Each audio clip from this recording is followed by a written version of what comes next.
بسم اللہ الرحمن الرحیم نحمدہ ونصلی علی رسولہ الکریم اما بعد۔ تعارف سورہ زخرف۔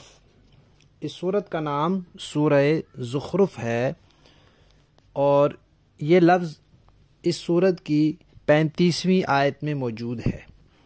زخرف عربی میں سونے کو کہتے ہیں یا سونا چڑھی ہوئی چیز، جس چیز کے اوپر سونے کا پانی چڑھا ہوا ہو اس کو کہتے ہیں۔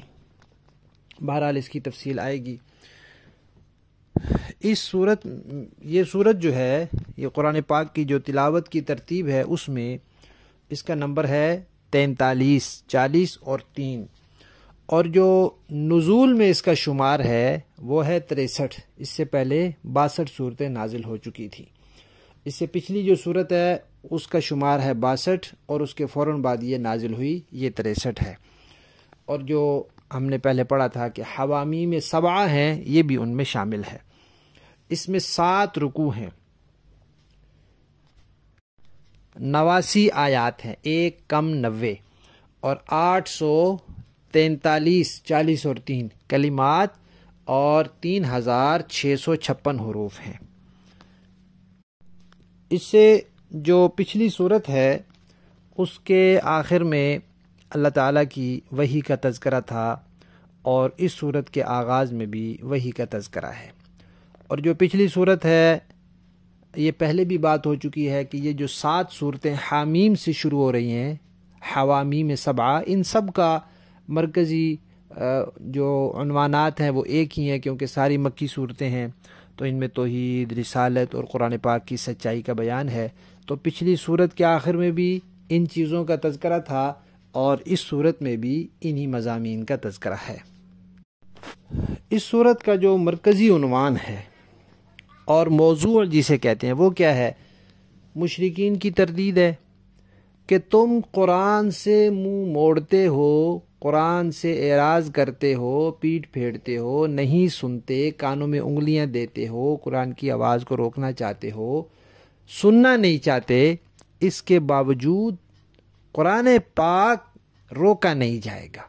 قرآن پاک کا نزول بھی نہیں روکا جائے گا، وہ پورا مکمل نازل ہو کر رہے گا، اور قرآن کی دعوت کو بھی نہیں روکا جائے گا۔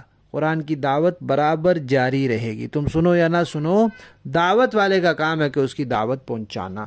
تو مانو یا نہ مانو، دعوت والے کا کام منوانا نہیں ہے، صرف پہنچانا ہے۔ تو یہ قرآن کا نزول جب تک مکمل نہیں ہو جاتا جاری رہے گا، اور قرآن کی دعوت اور تبلیغ بھی قیامت تک جاری رہے گی۔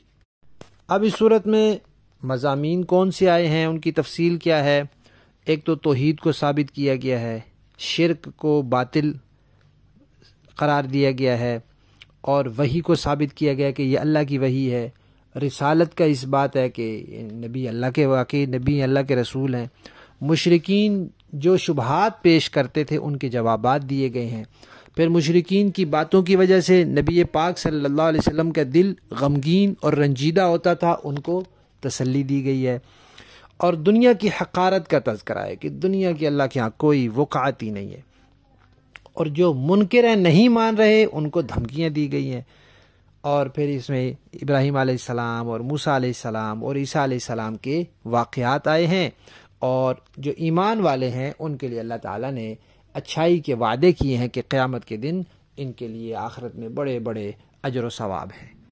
اور اس میں چونکہ شرک کی تردید ہے اور مشرکین جو غلط باتیں کرتے تھے ان کی تردید ہے، تو ان میں سے ایک بڑی اہم بات یہ تھی کہ وہ فرشتوں کو اللہ تعالیٰ کی بیٹیاں کہتے تھے، اس کی اس میں تردید کی گئی ہے۔ اس کے علاوہ وہ یہ کہتے تھے کہ بھئی ہم جس راستے پر قائم ہیں، شرک کا جو راستہ ہم نے اپنا رکھا ہے، ہم نے اپنے باپ دادوں کو اسی راستے پر پایا، لہذا ہم یہ راستہ نہیں چھوڑ سکتے، اپنے باپ دادوں کا راستہ نہیں چھوڑ سکتے۔ تو اللہ تعالیٰ نے فرمایا کہ بھئی پہلی بات تو یہ ہے کہ جو مسائل انبیاء بتا دیں، جو عقیدے نبیوں سے ثابت ہو جائیں، قرآن میں آ جائیں، اللہ کی کتاب میں آ جائیں، وحی میں آ جائیں، ان کے باوجود یہ دیکھنا کہ ہمارے باپ دادے کیسے تھے، یہ غلط طریقہ ہے۔ دوسری بات، اگر تم نے باپ دادوں کو ہی دیکھنا ہے تو اپنے اچھے باپ دادوں کو دیکھو، سب سے پہلے تمہارے ابا آدم علیہ السلام ہیں، وہ توحید پر قائم تھے، ان کو کیوں نہیں دیکھتے؟ بھئی ہمارے ابا جو دنیا میں پہلا انسان آیا تھا، پہلا ابا ہمارا وہ توحید والا تھا، تو ہم توحید پر قائم رہیں گے، یہ کیوں نہیں کہتے؟ پھر اس کے بعد یہاں عرب والے جو تھے ابراہیم علیہ السلام کی اولادیں، تو تمہارے ابا ابراہیم علیہ السلام جو تھے وہ توحید پر قائم تھے، اور انہوں نے اپنے باپ دادوں کے شرک والے غلط رستے کو ترک کر دیا تھا، تو تم پھر ابراہیم علیہ السلام کی سنت پر عمل کرو اور اپنے باپ دادوں کے شرک والے راستے کو چھوڑ دو۔ اور سبحان اللہ، پھر صحابہ کرام نے چھوڑ کر دکھایا، لیکن جو مشرکین نہیں ماننے والے تھے وہ اسی حال پر رہے اور اسی میں دنیا سے چلے گئے۔ اور اس کے علاوہ ایک شبہ جو وہ یہ پیش کرتے تھے کہ اگر اللہ تعالیٰ نے نبی بنانا ہی تھا تو ایک یتیم کو، ایک مالی لحاظ سے انتہائی کمزور اور غریب آدمی کو بنایا ہے۔ اللہ تعالیٰ ایسے آدمی کو بناتے جس کے پاس سرداری ہوتی، جس کے پاس مال دولت ہوتا، جس کا حکم چلتا، اس کو اللہ نبی بناتے۔ اس کو اللہ نے کیوں نبی بنایا؟ تو دولت والے کو کیوں نہیں بنایا؟ تو اللہ تعالیٰ نے اس کا بھی جواب دیا ہے کہ مال دولت دنیا کی سرداریاں یہ سب دنیا کی چیزیں ہیں، اور اللہ تعالیٰ کے نزدیک اس دنیا کی کوئی وقعت ہے ہی نہیں۔ اللہ تعالیٰ کی وحی، اللہ کا پیغام، دین، تبلیغ، شریعت وغیرہ یہ چیزیں جو ہیں، اس کے ساتھ مال دولت اور دنیاوی عہدوں کو کوئی نسبت ہی نہیں ہے، اس کا کوئی تعلق نہیں ہے کہ جو زیادہ مالدار ہے وہ اللہ کے زیادہ قریب ہوگا، جو بڑا سردار ہے وہ اللہ کا زیادہ پسندیدہ ہوگا، یہ نہیں ہے، اس سے کوئی تعلق نہیں ہے۔ لہذا اس کو اس تناظر میں دیکھنا ہی غلط ہے۔ نبی غریب بھی ہو سکتا ہے، نبی مالدار بھی ہو سکتا ہے، ایمان اور تقوی والا غریب بھی ہو سکتا ہے، مالدار بھی ہو سکتا ہے، اسی طرح کافر غریب بھی ہو سکتا ہے، مالدار بھی ہو سکتا ہے۔ یہ پیمانہ نہیں ہے، پیمانہ جو ہے وہ صحیح عقیدہ ہے، صحیح عمل ہے۔ اور اللہ تعالیٰ نے یہ بھی فرما دیا کہ اگر اللہ تعالیٰ نے کسی کو دنیا کی دولت بہت دی ہوئی ہے، جیسے قارون کو دی ہوئی ہے، اللہ تعالیٰ فرماتے ہیں ان کے گھر چاہے سونے کے بنے ہوئے نظر آ جائیں تو بھی یہ اس بات کی دلیل نہیں ہے کہ یہ اللہ کے بہت قریبی ہیں، اللہ کو بہت پسند ہے، اس لیے اللہ نے ان کو اتنا مال دیا ہے۔ یہ دنیاوی مال اللہ تعالیٰ کی خاص حکمت ہے، اس کے تحت دنیا میں اللہ تعالیٰ جس کے لیے جتنا مناسب سمجھتے ہیں وہ ذکر کر دیتے ہیں۔ فرعون اور موسیٰ علیہ السلام اور قارون کا قصہ دیکھ لو۔ فرعون سردار تھا، اس کے پاس بادشاہی بڑی تھی، قارون کے پاس مال بڑا تھا، موسیٰ علیہ السلام کے پاس ان دونوں میں سے کوئی چیز نہیں تھی، لیکن بالآخر کیا ہوا؟ قارون بھی تباہ ہو گیا، فرعون بھی غرق ہو گیا، اور کامیاب تو موسیٰ علیہ السلام ہوئے نا۔ تو یہ دیکھو کہ غالب موسیٰ علیہ السلام آئے۔ اب بھی نبی پاک صلی اللہ علیہ وسلم کے مقابلے میں مکہ والے کہتے ہیں ہمارے پاس مال بھی زیادہ ہے، عہدہ بھی بڑا ہے، تو تمہارا یہ عہدہ اور مال تمہیں عذاب سے بچا نہیں سکے گا۔ اور پھر بدر میں کب بچا سکے؟ بڑے بڑے سردار مارے گئے۔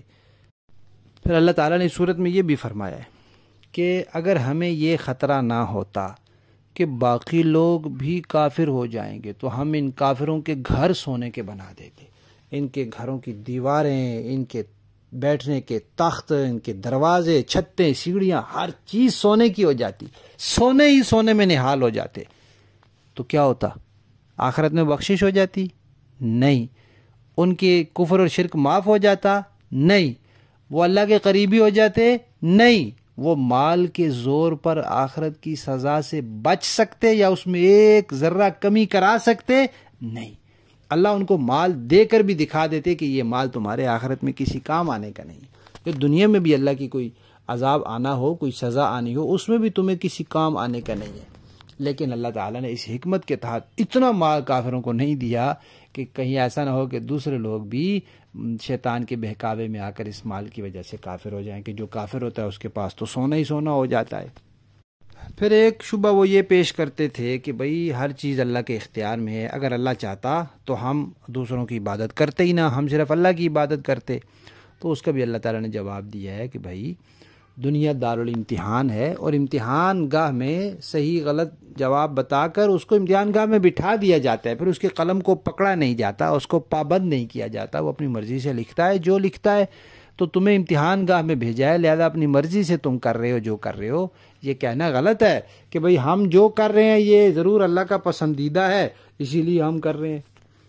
بہرحال اس صورت میں توحید کو ثابت کیا گیا ہے، شرک کا ابطال کیا گیا ہے، اور مشرکین کے شبہات کے جوابات دیے گئے ہیں۔